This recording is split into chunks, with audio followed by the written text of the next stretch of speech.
Please welcome Ryan Turner from RMIT University, who is talking to us about his pitch on digital twins.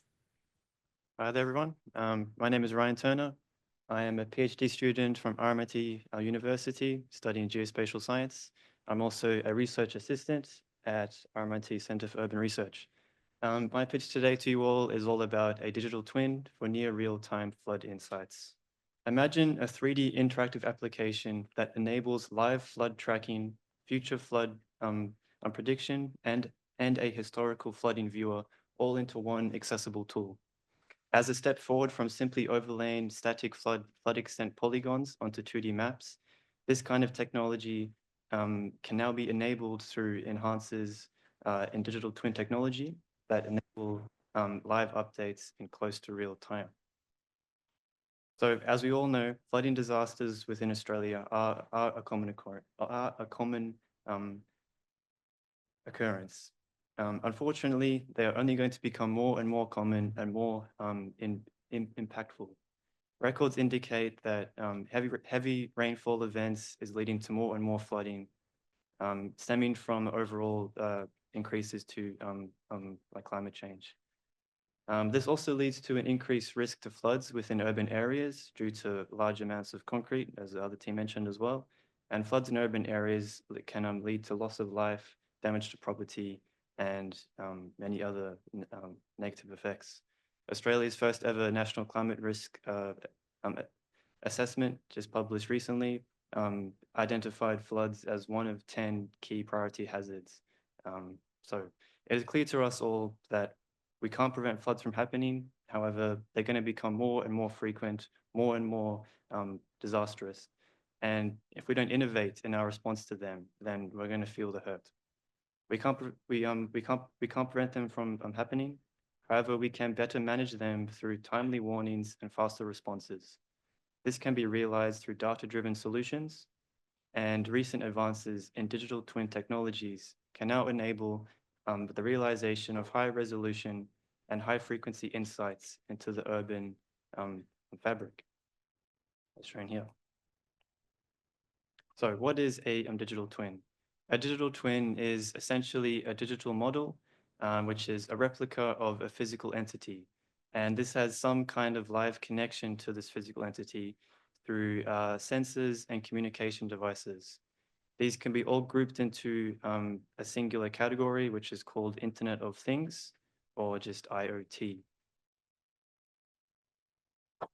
And the key component of digital twin technology is facilitating this feedback loop between reality and the digital space. This is the key condition that separates digital twins from simply just being static models. And simultaneously, this enables on-demand analytics and informed decision-making. So for the application of flooding, a digital twin can support decision makers with near real-time insights that can enable timely delivery of crucial interventions that previously simply would not have been possible because of a lack of information reaching decision makers at the right time. So what do we need to build one of these things? A flood digital twin, the data components can be separated into these two categories. Firstly, static data, such as elevation data, road infrastructure, building models, and then various other elements of the built environment, such as vegetation and trees as well. However, the live data aspect, this one includes things such as IoT sensors. So these include rainfall and river gauges, soil moisture sensors, and even CCTV cameras. Static data doesn't need to be updated regularly. However, live data from these IoT sensors, they can provide data at intervals of less than 60 seconds. So data can update at very fast speeds. I'll now talk to you guys about a case study. This is a project that I started during my master's dissertation with Dr. Chain Sun at RMIT. And we were looking at applying the concepts of digital twin technology for the application of near real-time flood event representation. So for this case study, we looked at the two combined local government areas of Moonee Valley and Maribyrnong, just northwest of Melbourne CBD. We chose this area because of an unfortunate history of recent flooding events due to the Maribyrnong River's proximity to various other natural watercourse features and overall just low-lying terrain.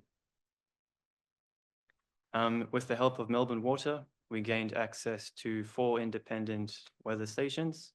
3 of these stations recorded rainfall data, Essendon, Maribyrnong, and Footscray, and 2 stations recorded river heights, which were Keilor East and also from the Maribyrnong sensor.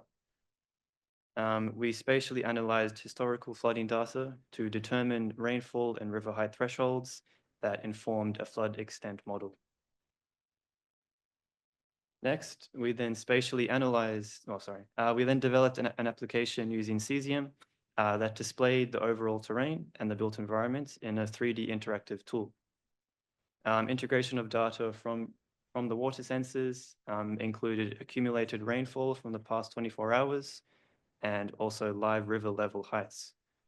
This then enabled us to compute statistics in close to real time, which included the number of flood-affected buildings and the total flooded land area. And as the sensor data updates every 6 minutes, so did the model. So we could see these changes in an interactive tool that reflected reality as changes occurred within the real world. This is just a demonstration video of the user interface here. So as you can see, you can zoom in and out, you can pan around, and it's quite responsive considering the amount of data that is being shown here. And you can zoom in, if you live in this area, you can zoom into, to your local street and you can see your house here. And then we fetch the live data with these green buttons, and we can see just how quickly we can fetch that live data from the sensors that are scattered throughout that area. And then if certain thresholds are met, then there's just some close-up images that show the high resolution insights that are made available when these predetermined thresholds are met, and a flood extent is added to the viewer. We then developed a second version with a more realistic flood extent calculation, as shown here, that intersected with the terrain. So with all this context, advances in digital twin technology, local research case studies that integrate these kind of live data streams, the question we ask ourselves is, what future opportunity does all this present for the Australian context? And we believe that a digital twin for Australia can be effectively realized with this kind of technology. 3 core functions could be part of this tool. Firstly, live flood tracking. Emergency services need this kind of functionality to help them better manage flood disaster responses. The kinds of crucial spatial analysis that we can achieve in close to real time include spatial analytics of network analysis to determine access to critical facilities that have been cut off, such as hospitals. And once again, as the data updates in close to real time, you can see the changes as the water moves around. You can see how the access changes as well to these kind of destinations. Secondly, future flooding prediction models. So to ensure that flood warnings are timely and also targeted, weather agencies and other research groups, they need these advanced flooding modeling techniques that quickly enable testing of various flooding scenarios. Cutting edge research into the latest flooding models shows that we can see advances up to 1,500 times faster than traditional physics-based flood modeling here. So a digital twin that integrates these kind of models, you can really see the benefit when it's combined with these live data sensors. The third function is a historical flooding viewer. As floods become more and more common, effectively communicating these risks is an important task for insurance companies and also education providers. So combining a digital twin with the kind of technology that allows for easy visualization, such as virtual reality and game engines, these are the kind of things that we can see here. existing research shows us that this is a feasible possibility that immerses